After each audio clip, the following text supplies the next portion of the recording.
આજની થીમ છે હું, મારું શરીર અને પાડોશનું પુનરાવર્તન. હું એટલે શું કે હું પોતે શું થાય? પોતે. બરાબર. તમે બધા એમ કહો ને કે હું આમ કરીશ, હું આમ કરીશ, એટલે કોણ થાય? આપણે પોતે. પછી પાડોશ. પાડોશ કોને કહેવાય? કોને કહેવાય પાડોશ? તમારી બાજુમાં રહીશભાઈ કોણ રહે છે? ચીપકુબા. તમારી બાજુમાં કોણ રહે છે? નવ્યાની. તમારી બાજુમાં કોણ રહે છે? મામાની. તમારી બાજુમાં ધવલભાઈ? દાદીની રહે છે. પછી બીજું કોણ રહે છે? દાદા રહે છે. વિશ્વાબેન તમારી બાજુમાં?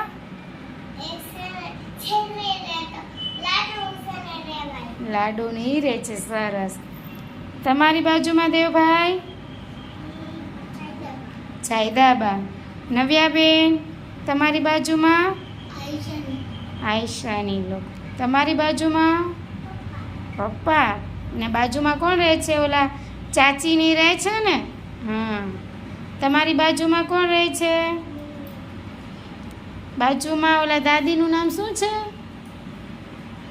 હે દાદીની રહે છે ને? જાયદાબા. હે પછી તમારી બાજુમાં? લીલાફૂલ. તમારી બાજુમાં? હા ભારતીબેનની રહે છે ને? ભારતીબેન. સરસ. તમારી બાજુમાં? ભારતીબાની રહે છે ને? કિંજો. હે ને કિંજો? સરસ. તમારી બાજુમાં કોણ રહે છે? ધ્વનિબેન. જીવમાની રહે છે ને?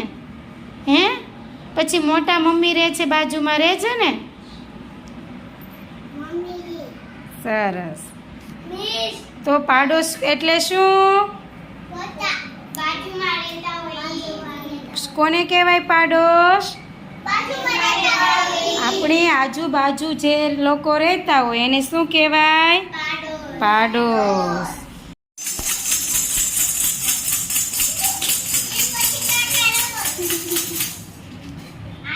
ચાલો આયશાબેન.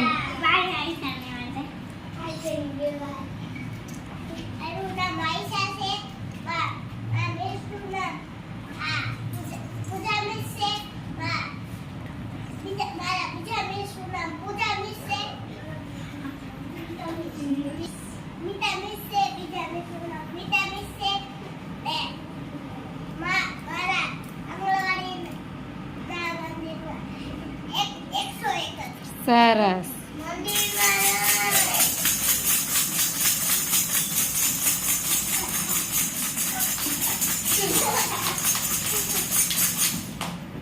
ચાલો લીસાબેન.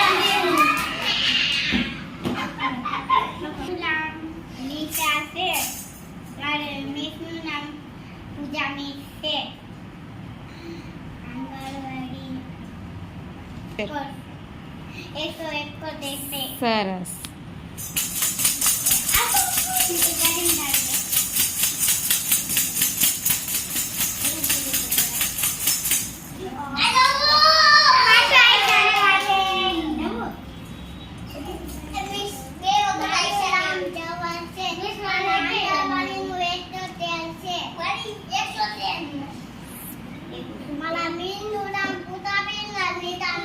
સરસ.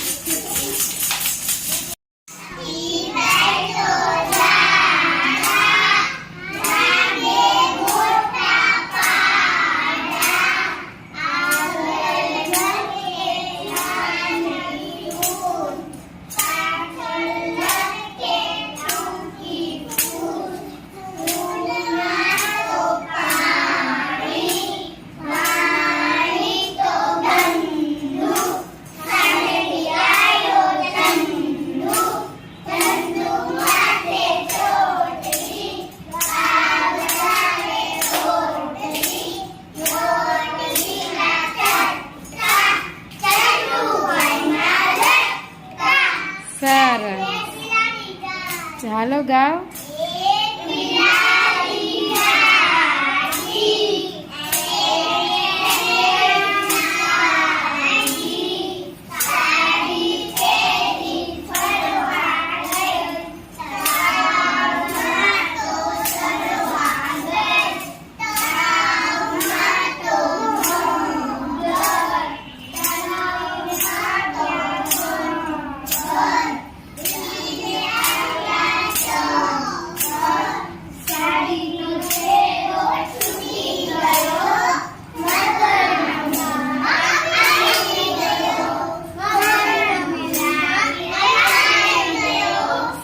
સરસ, વેરી ગુડ. કરવાની છે બરાબર, વ્યવસ્થિત સંકેલવાનું છે. ચાલો તો બાળકો.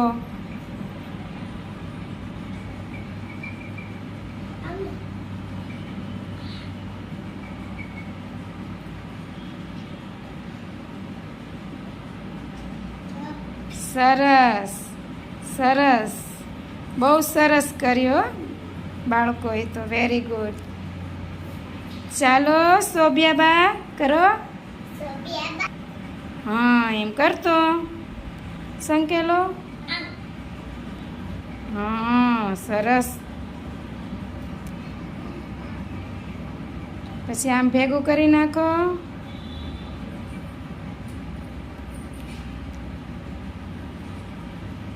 ઓકે ભલે. હો સરસ. કપડાની ગળી વાળવાની છે બરાબર.